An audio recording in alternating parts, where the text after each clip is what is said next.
Okay, let's unpack some really big questions here. Like, are we truly free? Or are our choices just, inevitable results of what happened before? Yeah, and what even is reality? Is it just what our senses are telling us, or is it maybe something more? Exactly. And that feeling of being this separate I, how do we bridge that gap to the rest of the world? These are the fundamental riddles, aren't they? Philosophers have been wrestling with them forever.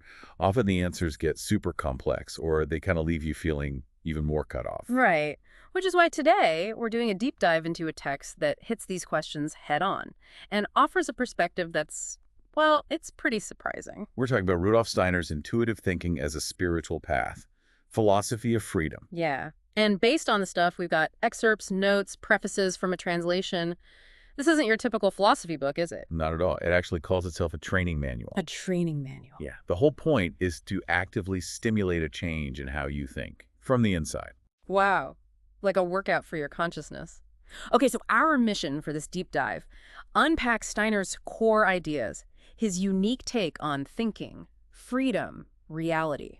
And figure out what practical insights this, century-old philosophy might offer you right now in your own life. Think of us as your guides for this. Ready to jump in? Let's do it. Okay, let's start with Steiner's view on thinking, something we all do all the time, but maybe don't think about enough. Well, the book kicks off with this really big goal, transforming consciousness.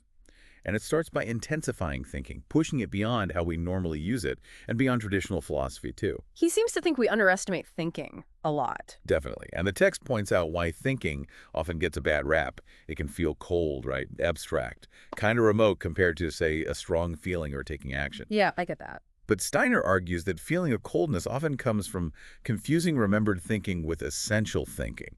That's a really key distinction he makes. Okay, remembered thinking versus essential thinking, what's the difference? Remembered thinking is like looking back at a thought you had. It's static, like a photo. Mm. Essential thinking is the living process of thinking itself. Yeah. The activity, something you can actually notice happening right now as it unfolds. Oh, okay. So the verb of thinking, not just the noun. You got it. Yeah. And here's where it gets really interesting. The text says, if you actually turn your attention to that living process, that essential thinking, Yeah. you find feeling and will right there inside it, in their deepest reality. That coldness is just an artifact of the memory. The actual activity is vibrant. It has warmth, it has drive. Wow. Okay, so thinking isn't separate from feeling and will, it actually contains them. In their essence, yes. And thinking has this other unique property. Mm. It can observe itself. It can watch itself. Yeah, it can turn its attention back onto its own process. And in that moment, the observer and the observed become one. They're identical. Thinking, watching itself think. That's kind of mind-bending. It feels like it dissolves that distance, between subject and object. Exactly. And that self-awareness is crucial. Steiner says this makes thinking fundamentally intuitive. It knows itself directly. It doesn't need external proof or explanation. So it's self-validating in a way. Precisely, which, according to him, makes it an essentially spiritual experience, right there in the act of thinking. So, okay, let's process this. What if this everyday thing we do, thinking, is actually like a gateway, a key to understanding ourselves and the world completely differently? That's the implication. What stands out to you about this idea of thinking, observing itself, containing feeling and will? It feels pretty radical. It really shifts thinking from just being a tool, like a calculator, to being this living, self-aware activity. And understanding that is the absolute foundation for Steiner's view on freedom, which is where we should probably go next. Right, freedom. So for Steiner, it's not just I can do what I want. It's not just lack of external constraints. No, not at all. He sees freedom, based on the text, as this creative force, a potential that we humans can realize, can develop, by working on our spiritual cognitive powers, especially this intuitive, self-aware thinking we were just talking about. And that has huge implications, right? Because the text argues there's basically no limit to what we can know. That's his argument. Because even saying something is unknowable means you've already formed a concept of it, defined its boundary. You've, in a way, known it as unknowable. Okay. So if knowledge isn't fundamentally limited, then the authority for your actions can't come from outside. It has to come from what you understand for yourself. Yeah. No need for blind faith.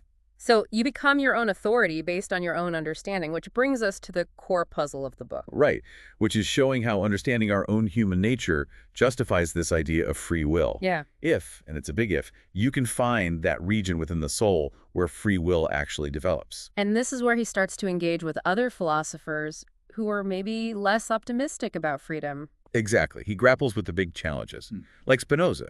Spinoza argued everything, including our willing, happens out of necessity, determined by causes. Right, the free necessity idea, like a stone rolling downhill because it was pushed. It's free to roll, but the rolling is necessary because of the push. Precisely. Yeah. Then there's Edward von Hartmann. He said our willing depends on our motives and our character. We basically choose motives that fit our character's needs, and we just think we're choosing freely. We only imagine we're free. And Robert Hammerling, too, Okay. famously saying you can do what you will, but you can't will what you will. Your will is determined by motives, usually the strongest one. Willing without any motive, that seemed completely absurd to him. Okay, so these are serious challenges. How does Steiner respond? What's his counterargument? Well, what's fascinating is, he says these critiques often miss a vital distinction, the difference between conscious and unconscious motives. They tend to treat all motivations as if they have this compelling necessity, like a physical force or an animal drive. They overlook actions where the reason, the motive, is actually a conscious thought, something you've deliberated on. Like when you consciously choose why you're doing something. Exactly. The text even uses this quote from Ray about a donkey's skull lying between us and the donkey's will, showing how that deterministic view just skips right over the conscious inner life where motives are formed. So for Steiner, true freedom isn't just being able to act on a motive. Right. It's not just carrying out the impulse. It's the ability to determine the motives themselves, consciously, through what he calls moral imagination. Moral imagination, okay. A truly free being, in this view, wills what they themselves hold to be right, based on their own insight. Yeah. An unfree person is just driven by external pressures, internal habits, unconscious drives. And the justification for calling an act free, where does that come from? It comes from experiencing what Steiner calls a conceptual intuition, like a flash of insight, a moral idea that you then allow to realize itself in your will, in your actions. So it's an idea driving the action. Yes, but it requires effort. It requires your sort of habitual organic reactions to step back, to make space for this spiritual activity, this idea-filled, willing to guide you. Unfreedom is when those automatic responses take over. Freedom is actively cultivating that inner state where these pure conceptual intuitions can actually direct your will. Okay, this raises a really practical question then, doesn't it? If freedom is about consciously choosing your motives based on these intuitions, Yeah. how do you even start to notice the difference in yourself, between acting from habit or pressure versus acting from a motive you've really consciously chosen? It requires real self-observation, that focused attention on your inner life, which actually leads us nicely into how Steiner sees reality itself. Yeah. Because it's not just out there, separate from us. Right. The whole mind, body, spirit, matter problem. Yeah, Dualism. exactly. That classic philosophical headache. Philosophers tying themselves in knots, trying to connect the I or spirit with the world or matter. So where does Steiner locate this split? Interestingly, he says the primary place we encounter this opposition, this split between I and world, is within our own consciousness. Inside us. Yeah, we set up the barrier, but at the same time, we have this undeniable feeling that we belong to the world, that we're part of it. So for Steiner, spiritual striving is fundamentally about healing that division we create internally. It's about finding nature within ourselves. How does that work? How do we bridge it? He argues that reality has two sides, and we usually only pay attention to one. There's the percept, the raw sensory data, seeing the red of a rosebud, feeling its texture. Okay, the immediate experience. That's one half. The other half is the concept, the universal idea of rosebud, its structure, its potential, its place in the plant kingdom, the underlying pattern or law. The idea behind the thing. Exactly. And knowing, cognition, isn't passive reception. It's the active process of bringing the specific percept and the universal concept together, synthesizing them. Only when you unite them do you grasp the whole reality of the thing. So the concept isn't just an afterthought, like a label we stick on. No. The text specifically critiques views like Herbert Spencer's, saying concepts aren't just collected from observation, they're added to observation by the activity of thinking. Thinking is what weaves together these isolated perceptions into a meaningful reality. thinking connects the dots. Yes. And here's another really powerful idea. Well, your particular sensation of the rose with the exact shade of red you see, the specific feeling it evokes in you is individual. Yeah. The concept rosebud is universal. Thinking, this conceptual activity, isn't private and subjective in the same way sensing and feeling are. Our individual experiences give our thinking a personal flavor, absolutely. But the thinking itself, the conceptual content, connects our unique viewpoint to the universal cosmos, to the shared world of ideas. Okay, that sounds like his answer to the old thing in itself problem. The idea that we only know our mental images and the real world is hidden. Pretty much. He argues that kind of idealism is flawed. It gets tangled up because it accepts the reality of our own perceptions, like it accepts that our eye structure creates the experience of color while simultaneously doubting the reality of the external things causing those perceptions. It's inconsistent, he says. So what's his alternative? His position, which he calls monism, aims to overcome that duality. It says reality isn't split. It finds the full reality in the union of the perceptual world, what our senses give us, and the conceptual world, the universal ideas, the laws of nature. Percept plus concept equals reality. In a nutshell, yes. You don't need some mysterious, unknowable beyond. Everything necessary for understanding reality is right here within experience when you bring thinking to perception. The conceptual content is truly real, objectively real, when it's united with the percept. So the underlying ideas, the concepts, are shared. They're the same for everyone. It's just that we each grasp them through our own individual perceptual window. That's the picture. Thinking is what leads us from our diverse individual perceptions towards this common, shared conceptual unity. So think about what this means for how you experience the world. If reality isn't just passively received, but actively co-created through the meeting of your perception and your concepts, how much are you consciously participating in weaving your own reality? It makes you an active player, doesn't it? Not just an audience member. Totally. And this idea of the individual actively shaping reality through concepts that must feed into how he sees ethics and society, this idea of ethical individualism. Absolutely. Individualism often gets a bad rap, Yeah. right? Seen as selfish, antisocial. Yeah, definitely these days. But the text flips that. Yeah. It argues the real opposite of individuality isn't society. It's genus or type, being treated just as an example of a category. Oh. True human connection, Steiner suggests, comes from recognizing and responding to the unique individuality in each other, not just seeing the label. He points out that things like criminal acts often arise from people blindly following group instincts or norms, the type, without critical individual thought, not from genuine self-aware individuality. So maybe counterintuitively, a truly free and healthy society needs more authentic individualism, not less. He uses that example about judging women based on the type of being female rather than their individual capacities. Exactly. It's about seeing the person, not just the category. And this ethical individualism is directly linked to that idea of moral imagination we touched on earlier. The power to create new ethical ideas. Yes, to have moral insights that aren't just derived from existing rules or traditions.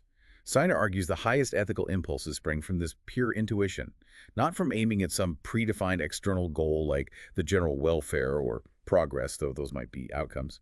An action is truly yours, truly free, when it stems from your own inner intuitive grasp of what's right in that specific situation. But okay, the obvious question. If everyone is following their own inner intuition, doesn't that just lead to chaos? How can society possibly function? It's a fair question. But Steiner's answer is fascinating. He says, harmony doesn't come from external laws forcing everyone into line. It arises because individuals, when they act from genuine intuition, are all tapping into the same spiritual world, the same universal world of ideas, of concepts. So because the source is shared, the expressions, though individual, will tend towards harmony. That's the idea. Free individuals don't demand agreement from others by force. They expect agreement as possible, that it can arise naturally because fundamentally, human nature is grounded in this shared spiritual conceptual reality. That's a very different basis for social life, and he even connects this to evolution. He does. He draws an analogy.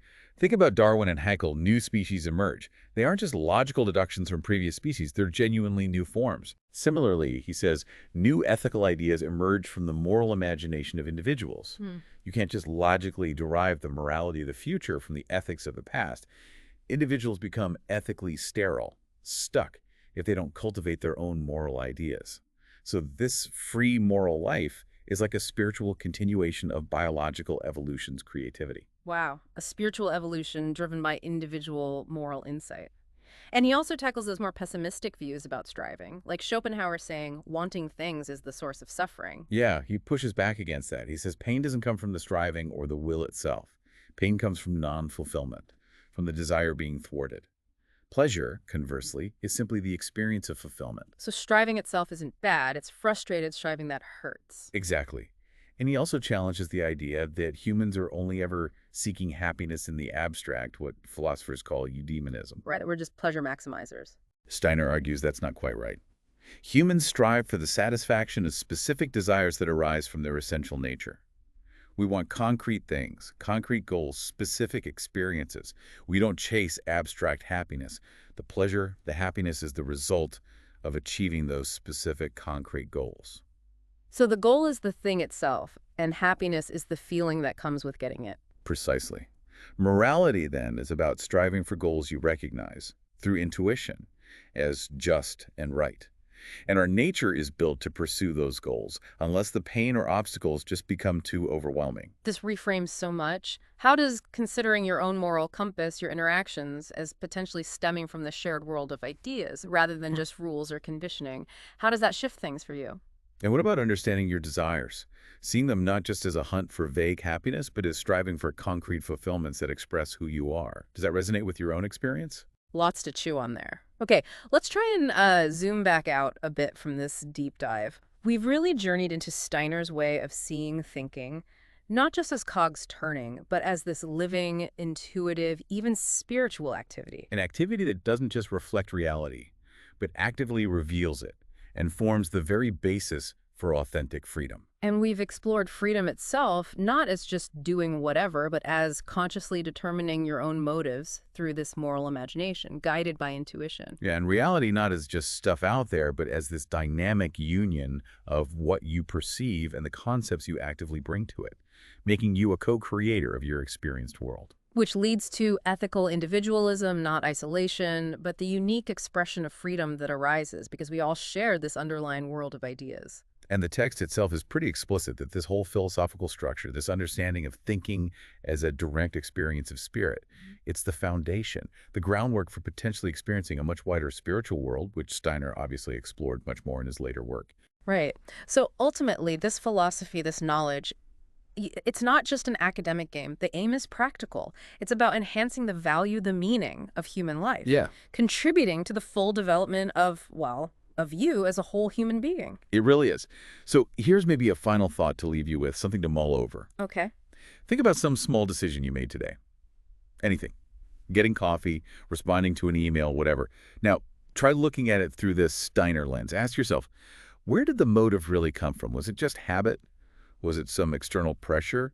Or was there a moment, however brief, of conscious insight, of intuitive knowing that guided that action? Analyzing the source of the motive. Yeah. Could actively trying to engage your thinking in that way, looking for those moments of conscious, intuitive direction, actually bring more moments of genuine freedom into your everyday life? How might you practice that? That's a powerful question to carry forward. Clearly, this deep dive is just scratching the surface of these ideas. Definitely. Keep exploring them. Keep noticing your own thinking. And keep reflecting on what it means for you to be a free, striving individual connected to this universal world of ideas